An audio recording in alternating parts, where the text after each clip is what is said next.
Hello everybody, welcome back to another video. Today is episode 12 of your Columbus Blue Jackets franchise mode, as today we got a pretty big episode ahead of us as we're heading into the 2023 offseason, as we have a big draft day ahead of us, as we have some huge draft lottery odds as we're placed 6th in the league. So we got some big chances on maybe potentially bringing in the next big defensive prospect here to the Columbus Blue Jackets. But before I get into today's episode, I'd like to just say, if you are new to the channel, make sure to slap that subscribe button and hit that like button as well. So let's jump into this puppy, boys, as we got a pretty big one. Like I said, we're going to be heading into the draft, and basically we're getting pretty excited for some big prospects that are coming down the pipeline. And Taro Lejeune, Matei Michkov, and all these guys that are in this draft, there's a bunch of good prospects coming through.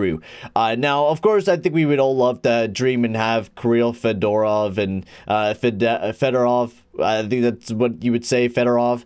I would love to have Fedorov on the team. Absolutely would. PK Subban, type of similar guy. He produced great down there in Russia, 18 points in 52 games. Probably be a great offensive defenseman, but the problem is when you already have Zach Werenski and you need to start building up your defensive core nice, and you kind of need to build that defensive defenseman. You need that type of guy to be that kind of your backbone of your defensive core, especially when you have so much offense power in the front end. That's where Taro Lejeune comes in. Now, he's definitely no NHL ready guy. His skating's a little bit weak, but his defensive skills are not looking too bad. But the biggest problem is that it's, injury prone, and his similar type is Vlasic, which if he's a prime Vlasic type of guy, that this guy could be an absolute steal for us coming into this draft. Now, otherwise, we don't have very much coming into free agency, as we got mostly everyone locked up, everyone last year. The only guy that we got to really worry about is Kirill Marchenko this year. He wants $9.4 million for some dumb reason after only putting up, one really good season. So basically what I'm going to do is qualify offer him until he gets it to go cheaper, because I'm not paying him $9.4 million when he does not deserve it. First of all, yes, he scored a great year, but when, he's going to be getting more money than Patrik Laine, hell no. And I don't want to be paying a guy like that, especially right now when we're slowly building up this roster. I don't want to be handicapped to some guy that I'm paying $9.4 million to. Hell no. So we're not going to be making any other trades, I don't think, either, basically. So let's just get to the draft lottery, baby. Let's see what's going to happen here. See if we're going to get lucky again. I don't think we are. We got very, very lucky winning it the first time. No way. Again, we got the second overall selection. Woo, baby, let's go. Man, we are getting lucky in this franchise mode, my lord. So the Columbus Blue Jackets go all the way from 8th to 2nd overall, and the same with Tampa Bay. They went from 9th to 1st, kicking out the New York Islanders, who did have that first round pick, and the St. Louis Blues. They dropped down to 4th and 5th. Man, this draft is all jumbled up, my lord. But I don't care. We get the 2nd overall selection. That is amazing, dude. I don't know what we do now. Should we just trade back, maybe get some more, and then choose Taro Lejeune? Because, I don't know, could we go after Kirill Fedorov and maybe trade away Zach Werenski to pick up a defenseman later on? Because, I mean, Fedorov is a guy that, I don't know. I was looking at Lejeune because, that was where we were going to be selecting. And around that area. And, I guess it was 8th. I guess it wasn't 6th, but it would have been 8th. It would have been like Barrow, Matvichuk, stuff like that. But now we have a chance at choosing Fedorov. Now, that's if he gets taken. I mean, if Michkov flies there, it would be really hard to not pass up Michkov because of how good he looks. But the problem is we don't need Michkov. I think we could even trade back one pick, honestly. And I think we're going to be definitely doing that in this upcoming draft, is trading back a pick just so we can bolster this team up. Just so we can, bolster this team up for this draft, maybe add a couple extra picks. So let's jump into this one. I don't want to be trading away anyone. Atkinson, Schultz, we can just wait for that. But we definitely do want to trade away a pick, kind of back a couple picks, because we know that either Michkov or Fedorov will be picked first. Who gets picked off? If Fedorov gets picked first. So now we're going to be definitely going after Luzhinin. So we're going to be calling a timeout here. So we're just going to be moving back one pick. That's it. Because we know Michkov is just way too worthy for us. So we're going to be trading him to the Calgary Flames. Now we might regret this later on. But when you got guys like McGrotto and Ken Johnson and all these guys, you really don't need to worry about picking up Matei Michkov. Especially when, unless we trade away McGrotto and build it with Laine and Almond. And then we also have Foudy and just use Michkov. Yeah, no. We don't need another sniper, man. We don't need another sniper. We have way too many snipers in our repertoire right now with Chinkinov and Marchenko, Laine, Bjorkstrand. I mean, the amount of guys we have is absolutely nuts. So let's build it up on picks. Let's see if they like that type of deal. No. Just a third and a fourth to move up. No. Okay, we'll take off that. So a fourth. 2/4 to move up in the draft. No? What? Just 1/4? What? Say what? Dude, how do you not want to move back? How do you not want to give us... Okay, well, fine then, Calgary. You could piss off, and I'm just going to make my pick. Fine then. I'm just going to make my pick. If you guys want to do that, I'll just make my pick. We want the Finn. Terrell, the Luzhinin, welcome to the Columbus Blue Jackets, my man. Defensive defenseman, medium elite, 2 defensemen taken in a row, and that's why. Look at that defensive awareness.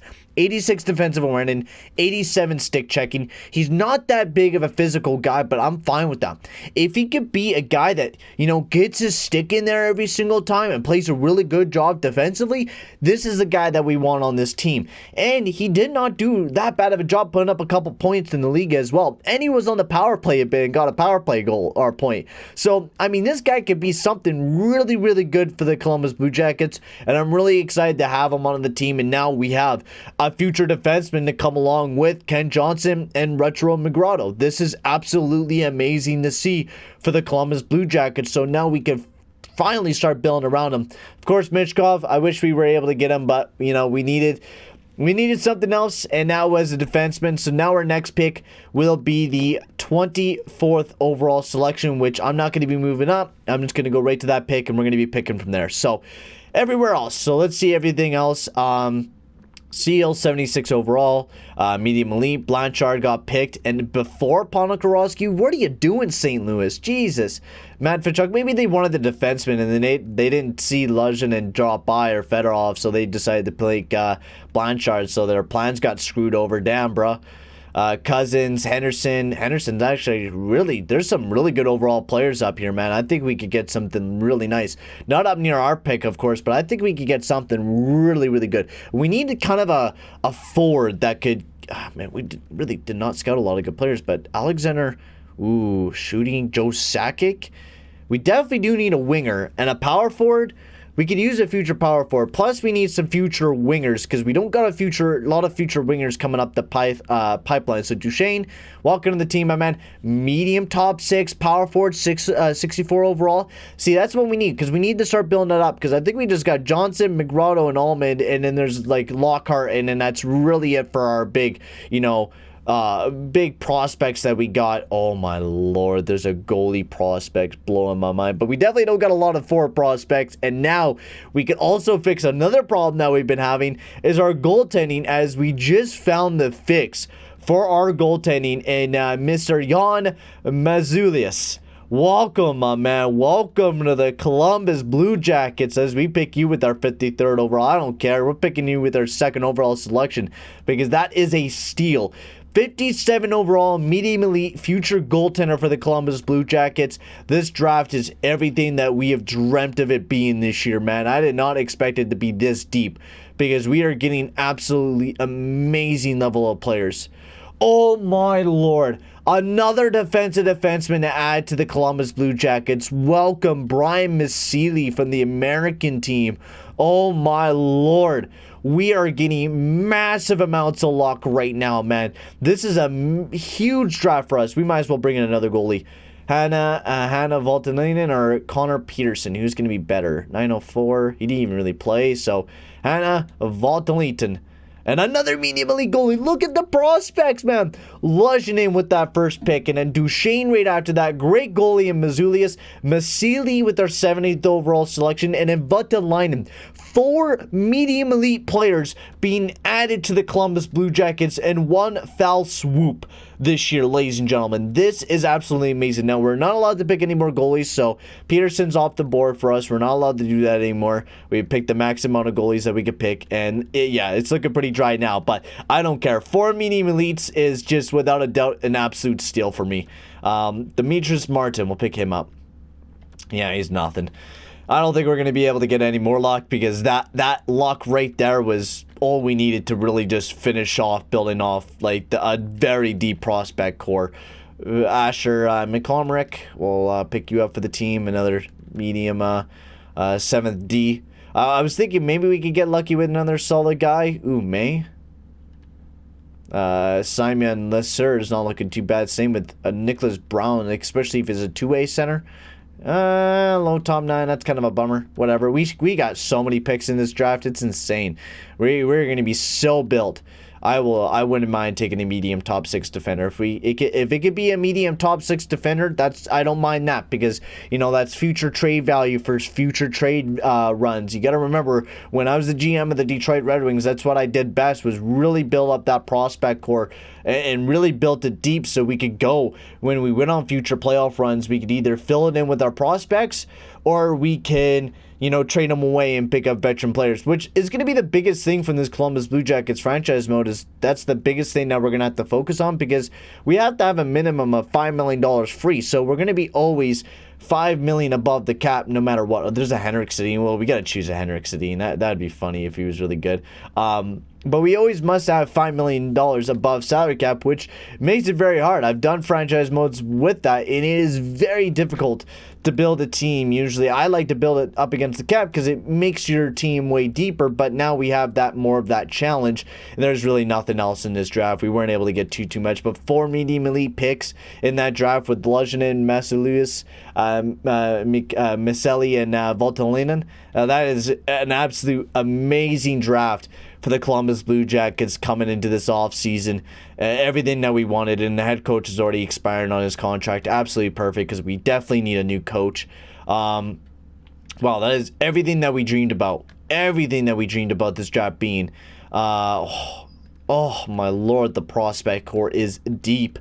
This is what we've been waiting for, man. This was really what we were waiting for, just to have that steal of a draft, just to really bring in some solid prospects, and we certainly did this year. We were really able to build up that prospect core, so now it is the time to start of free agency day. There we go. Marchenko signing for way cheaper, 3 years.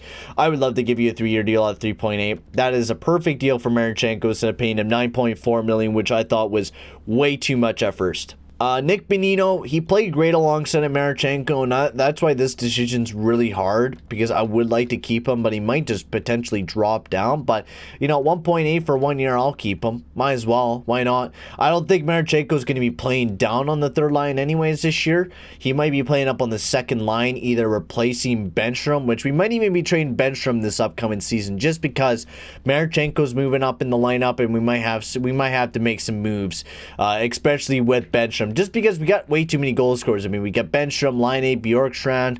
We need to actually be able to, you know, filter through some new players into the roster, and especially Marchenko.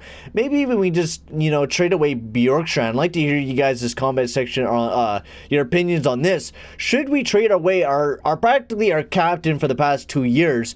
Should we trade away Bjorkstrand, or should he retire as a Columbus Blue Jacket? Because, I mean, we've been very loyal to him, but with Bemstrom and Marchenko coming up the pipeline, should we just allow these guys to take over this young roster and we're focused on these guys, or trade away Bjorkstrand? I messed that all up. Sorry. Trade away Bjorkstrand, make room for Marchenko and Bemstrom, or keep Bjorkstrand and either trade away Bemstrom or Marchenko, which we already know who we're going to be trading away. Most likely Bemstrom, because Marchenko is an absolute beast. So comment down below on your guys' opinion on whether or not we should keep Bjorkstrand or trade him away, or trade away Bemstrom instead. So I'd like to hear your guys' opinion on that. Atkinson as well. I think we just got to buy him out. I think that's just the best thing that we got to do. 4 years though.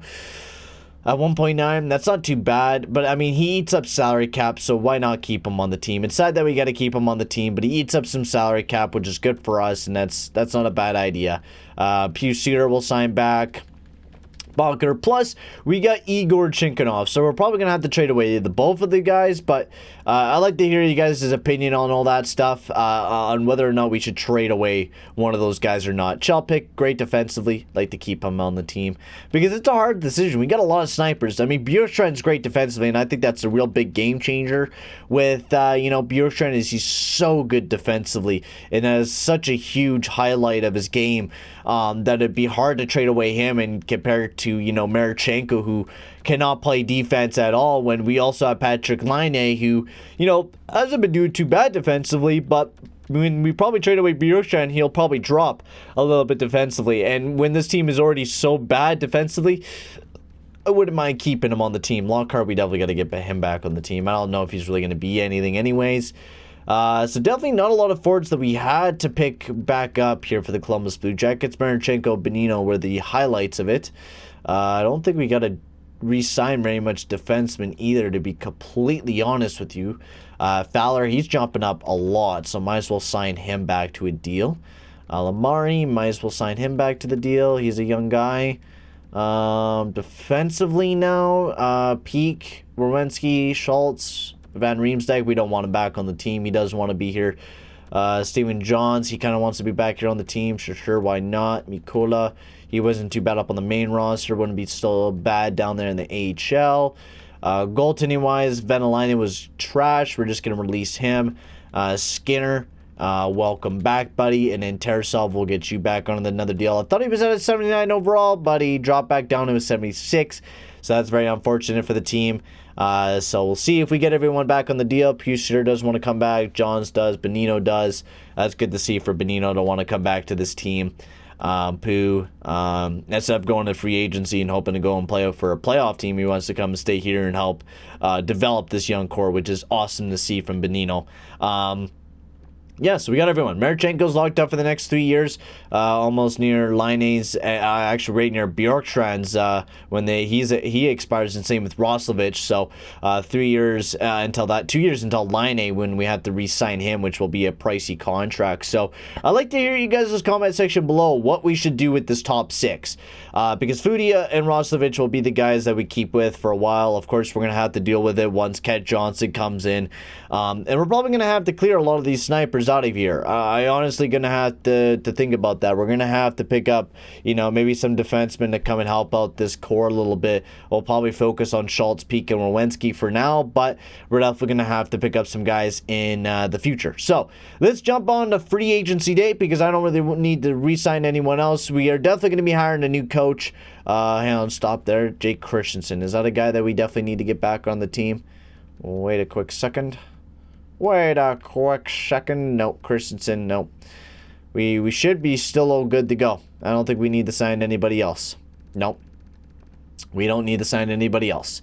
That is good to see. I'm happy with that. So we'll get off to free agency day, and then we'll leave that off for the next episode for you guys to decide on what we do next. So Sweetland's out of here. So this year could be a year that we could secretly make it into the playoffs, to be completely honest with you, if we were to build this team up and, you know, pick up a David Pastrnak, which would be beautiful, but that's definitely not on our criteria. So this is what we have in free agency. Now, we don't got a lot of room, and to be completely honest with you, I don't know what we're really going to do, if we're going to be maybe picking up Gavrikov back up, which wouldn't be a bad idea, but it depends on what type of contract he would want as well. Or we could go after Connor Murphy if we wanted maybe a right-handed defenseman on the team. I don't know. We're going to have to figure out what we do in the next episode. There are some big damn goalies in this free agency as well that we could potentially pick up as well.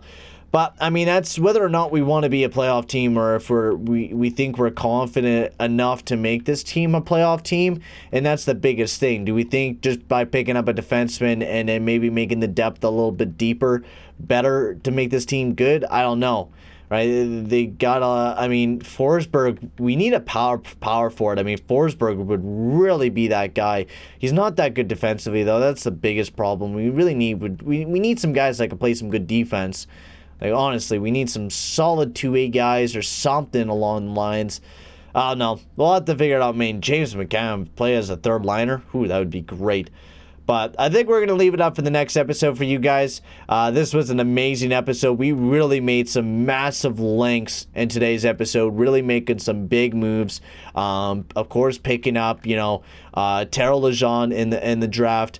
Now we got to figure out what we do next, with Bjorkstrand, and maybe we trade after a defenseman and then, build with the young core that we got. I don't know. We're going to really have to figure this out in the next episode because we got a lot of young prospects coming up the pipeline, and we're going to have to make some room, and we're going to have to decide who stays and who leaves. But for right now, guys, I'm going to end the video here. Thank you very much for watching, and I'll see you guys all in the next episode. Adios, amigos.